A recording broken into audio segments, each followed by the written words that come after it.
22 22 51 66 70 41 09 27 99 48 35 45. Email msdlomé2008@gmail.com. BP 254 vers Lomé, Togo.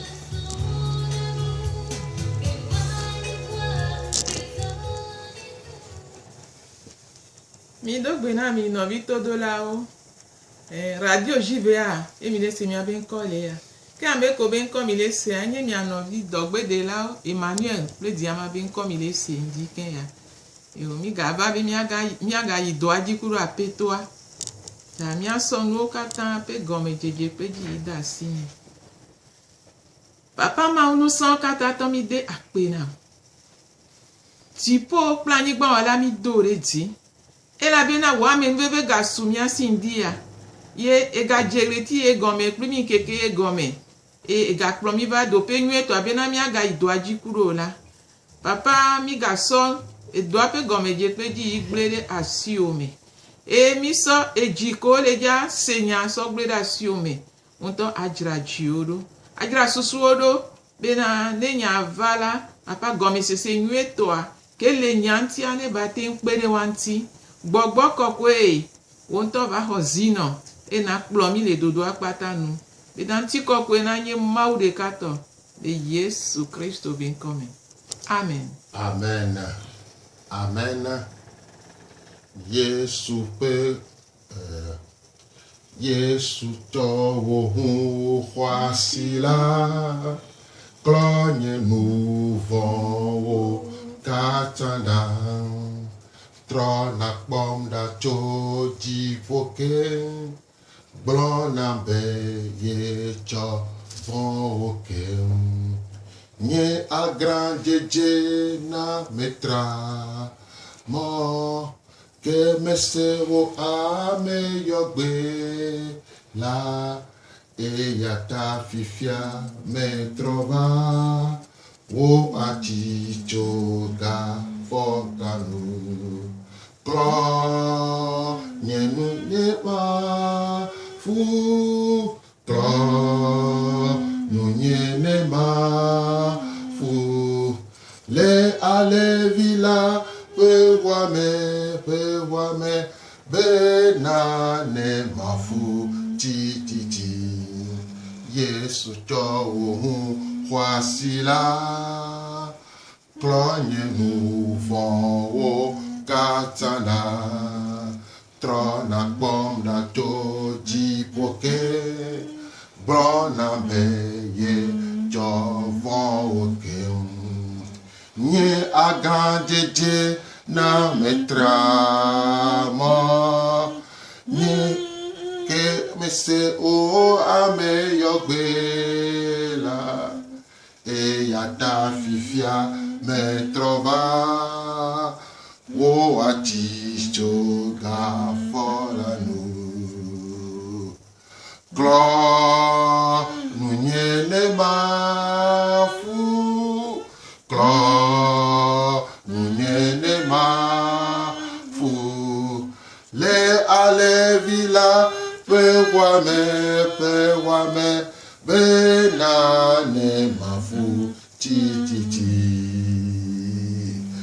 Glo nunyene ma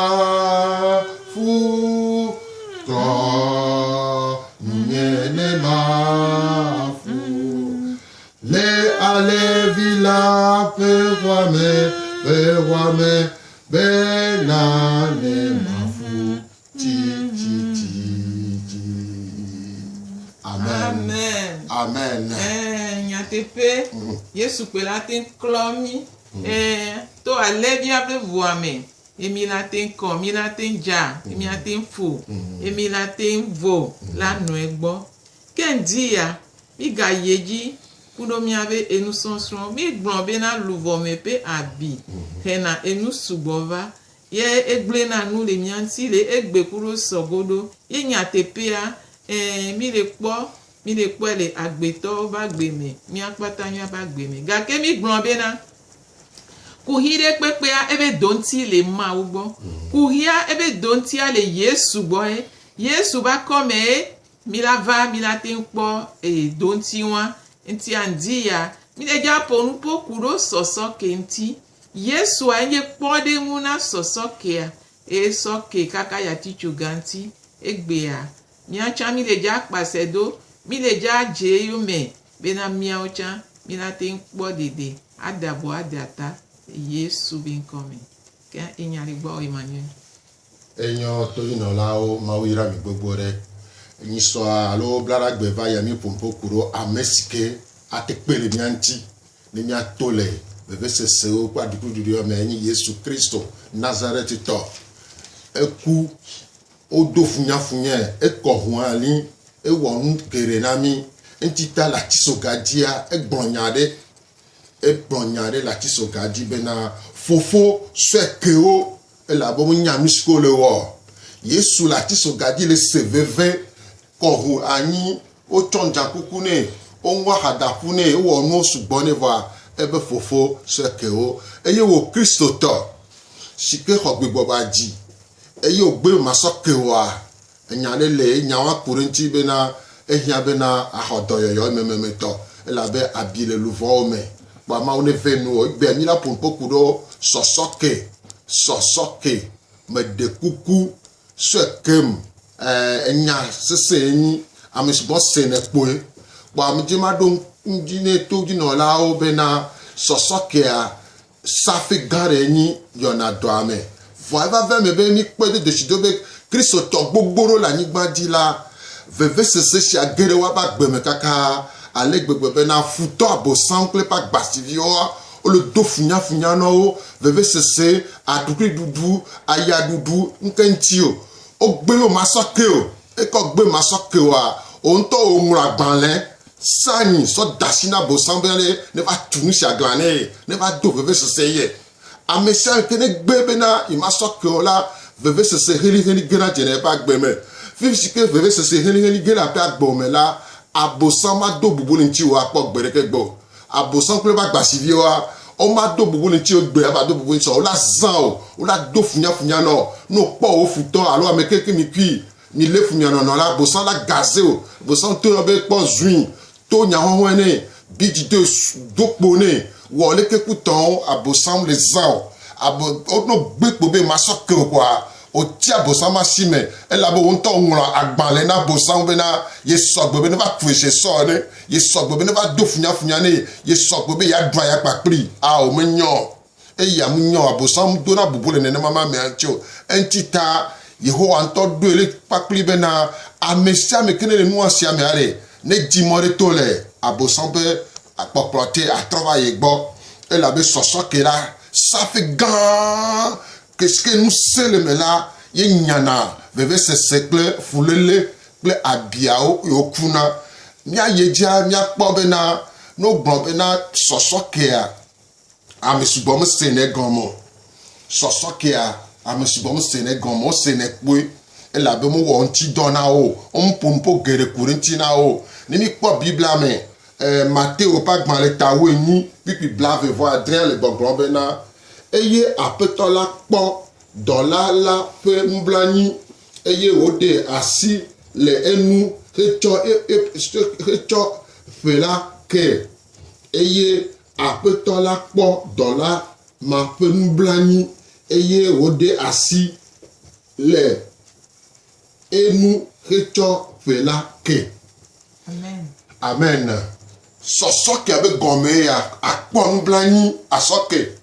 akpon blani asoke ne be gbebe na nyima soke olawa mo dufedo me ko mo dufedo mawu amesha me ke gbon je be ma soke kojo ma soke kofio ma soke ablowo ma soke emilo ma soke robert ma soke le kele kuto tila o le prisoner o dodo ki o gahome ale gbegbe na ne ma me opo ne ma me apa ola no fion ano seveve voyez sous de gomme be na sosoke ani be na re akpon blana mea aso epe fe asoke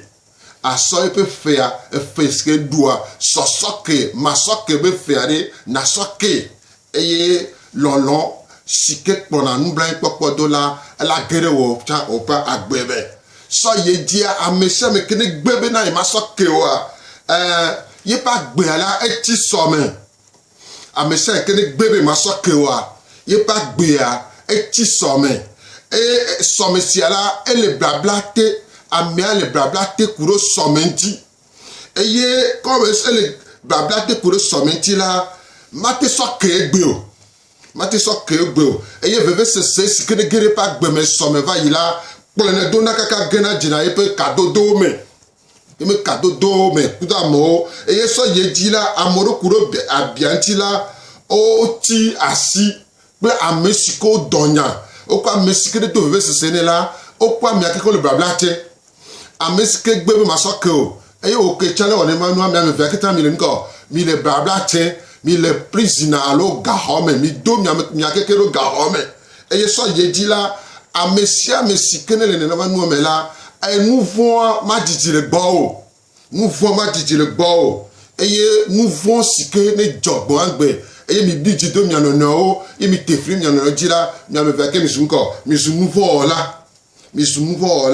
amesia me kene gbebe ma so ke ola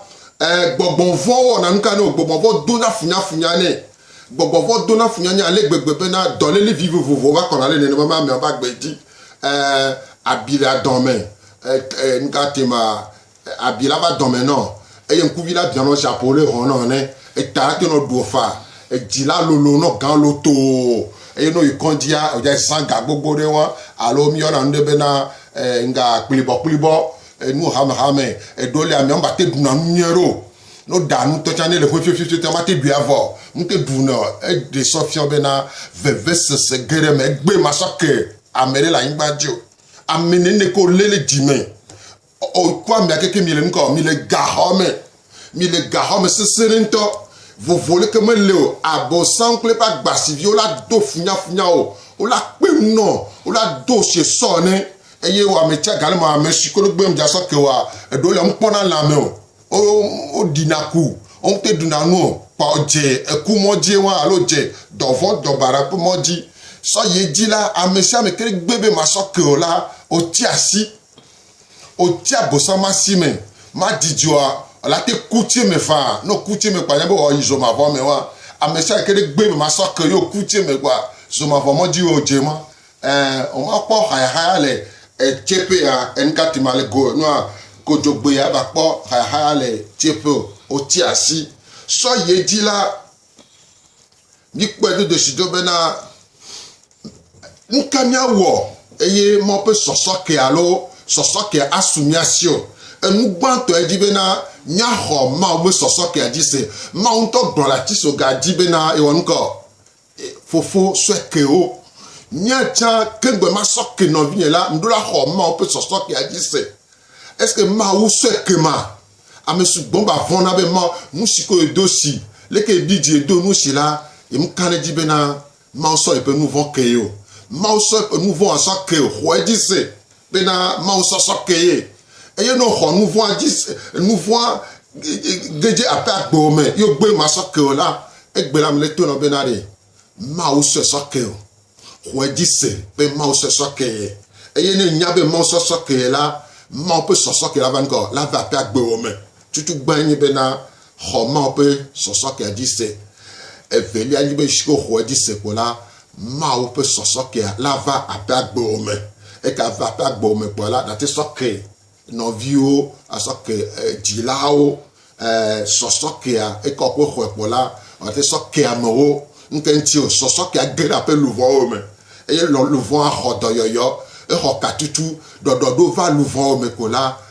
mba ni be na gbogbo von sikono ko se so ne la san la mo o tasi o le so fi o so abro le vi o volé même là o la te soke kaka soke dila o siko gbandi no dila siko tugvo dila siko deveve se la maintenant là o la te soke o ko do a monsieur ko do veve se no là no power la te ho atu o la te ho se de e nu gbato enyi be na ma ho yehowa pe soke le nye luvome e ma tasi soke se no nko adagbe le ntinye agere nye luvome atukam adento le gahome adenovi comme le de gahome cha atuko kata wakuna to le diome ne na vo e no ho so que sia di seigneur de la ma u gbagbe la anabena sɔsɔ ke pe nusẽ la ge ɖe aƒe agbewo me eye la te sɔ ke amewo tukare ke ma nɔ eme o nusẽ le sɔsɔ ke me nu si ke ne le veve ɖe ne mi te le wɔ enye bena mi te xɔ mɔ ƒe sɔsɔ kea o esi ke mo xɔ mɔ ƒe sɔsɔ ke oa abia la ba nɔ kpɔ dɔ aba nɔ wɔ dɔ le aƒe agbewo me ehia bena na xɔ mɔ ƒe sɔsɔ kea dzi se eye na xɔe le wo eme eye ne va wo me la me ka le dzi be o la se nu ɖe le gɔ la wo me ale gbegbe bena sɔsɔ ke ƒe nusẽ sia la esi ke ge ɖe aƒe agbewo me la wate sɔ ke dzilawo asɔ ke mewo asɔ ke titsawo asɔ ke dɔwɔƒe ko lia eye mawo la nɔ nusẽ la te sɔ ke ɖe eviwo si ko o do vevesese na wo watsɔ do vevesese na wo la la te sɔ ke wo faa nuka ŋuti o mawo ƒe sɔsɔ ke enye nusẽ ge ɖe aƒe agbewo me ye wòxɔ nyuie ɖe ko la mawo ƒe nusẽ ela kpe ne ŋuti o ya te sɔ ke o ne madame sɔsɔ ke de nya ele eteƒe sigbe ɖeke mi le gblɔa ewo ke omte sɔ kea efiɔ be agbohu le aƒo be agbeme futoa edzadam nenye be ohu agbo le ɖokuiwo ŋutia ne ya sɔ afɔ ɖeka do dziwo mea munye wo la gba ne nɔƒe o ele dza keke ɖokui ɖe dziwo me ele dza va no do nu nɔ ye la no do du nɔ la no ƒo nu ƒo nɔ be wɔ leke donc sɔsɔ ke ma nɔ emea agbohu le wo ŋutɔ ɖokuiwo ŋuti ye evegoa omu do to ma wo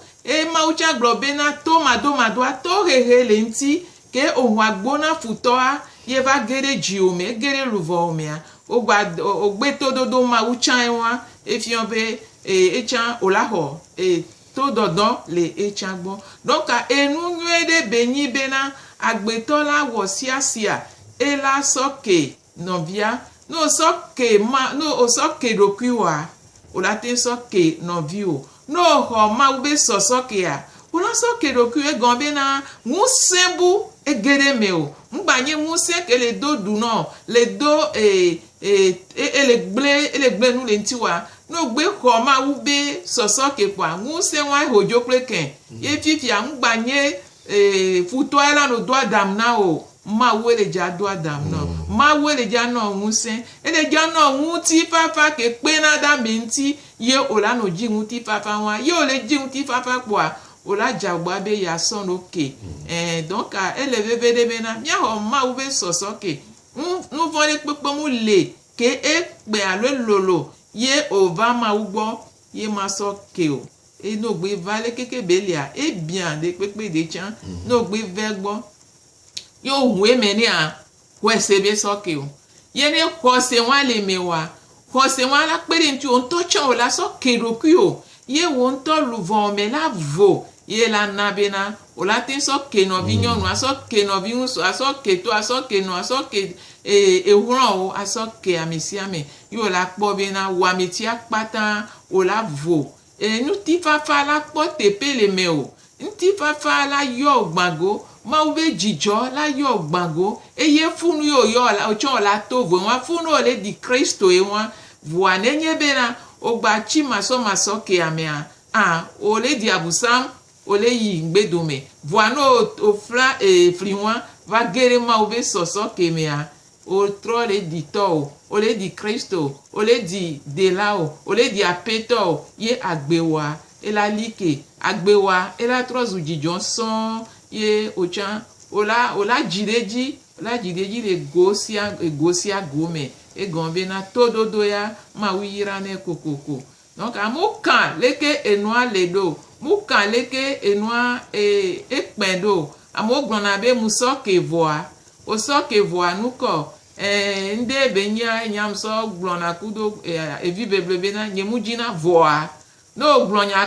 kaka no va gblɔ be vɔa ba o gble nya ke kpata o gblɔa vɔa no sɔ ke kpoa vɔa ŋgba do la nɔ eme o sɔ ke kpɔ sɔ ke mawu sɔ ke wa sɔ ke o ye wo ŋutɔ tsɔ la sɔ ke ɖokui o yo la sɔ ke nɔvi o ko ma gblɔ be vɔa ne apotɛ da ɖe drɔn me ne sɔ godoa ne gava ɔdea agava de to le funu blɛ o be nyisɔ tsã esɔ tsã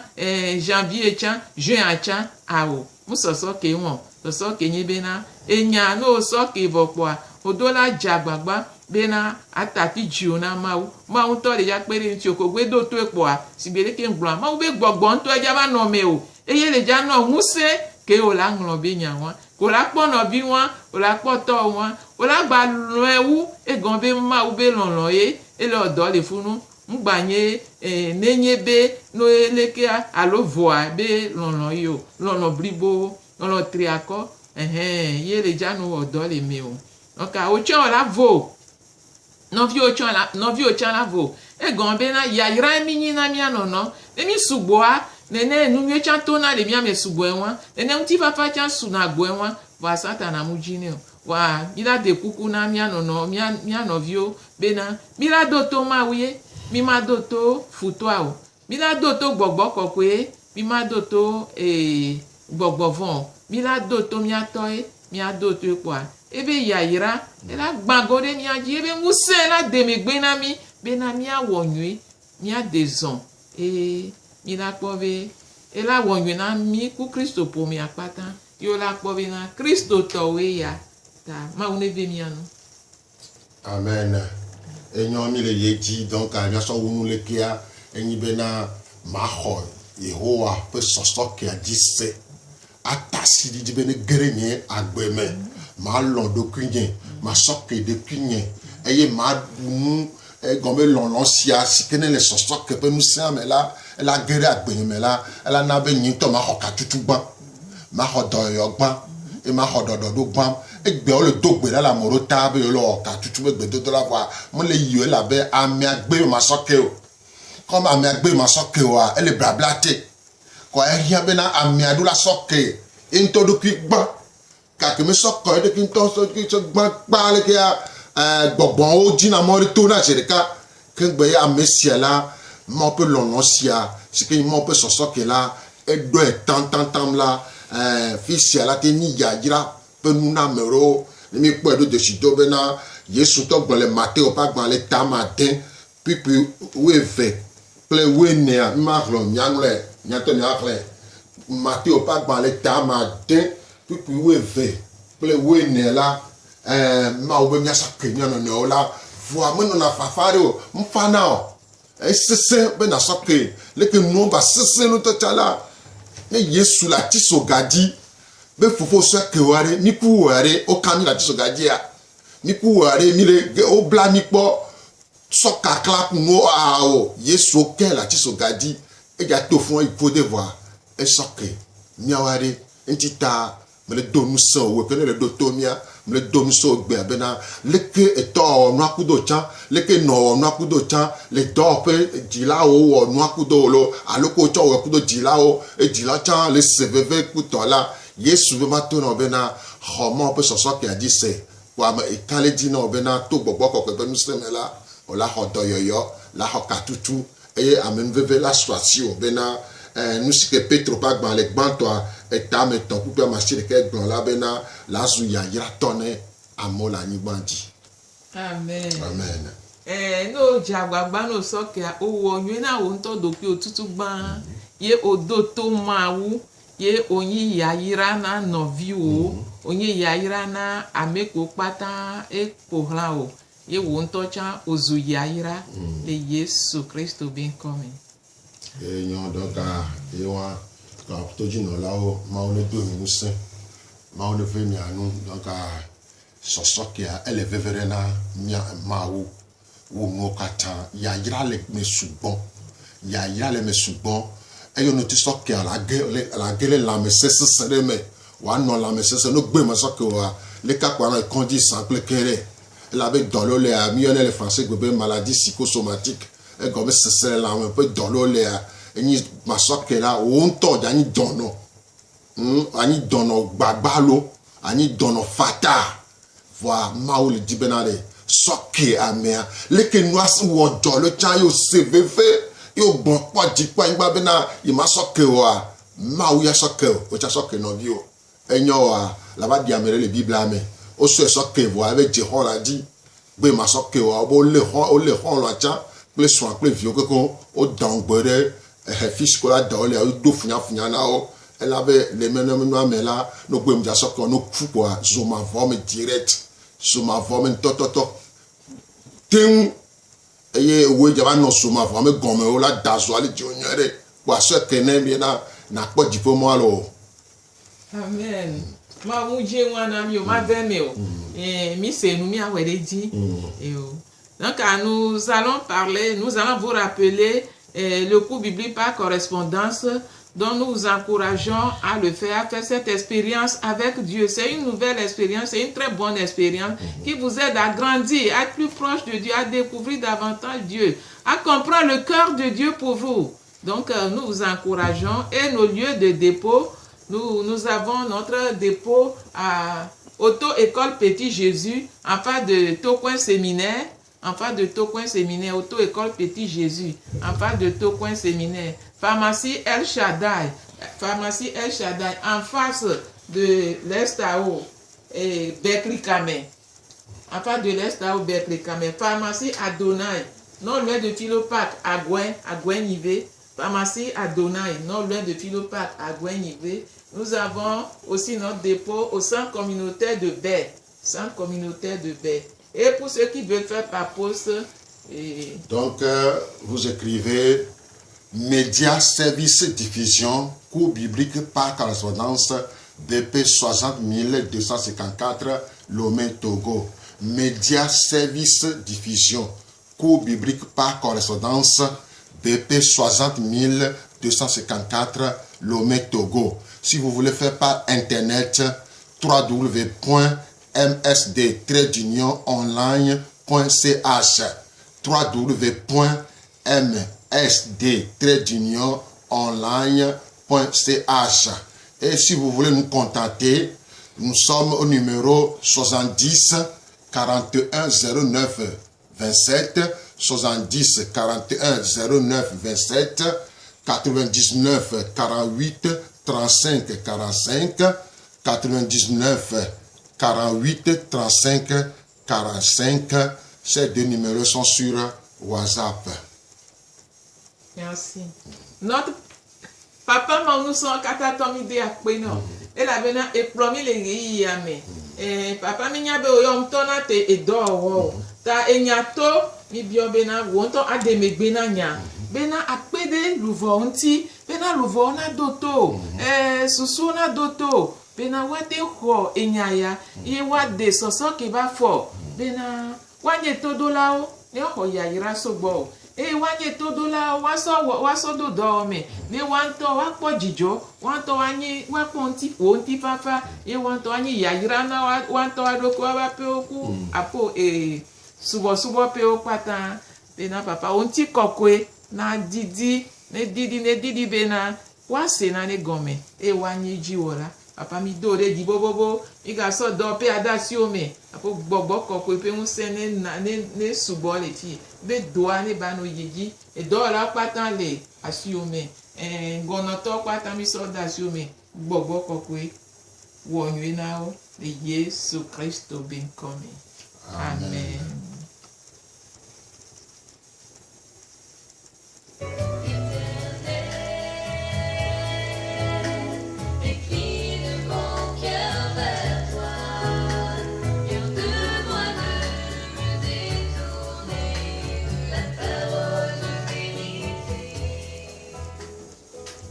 C'était votre émission, les cours bibliques par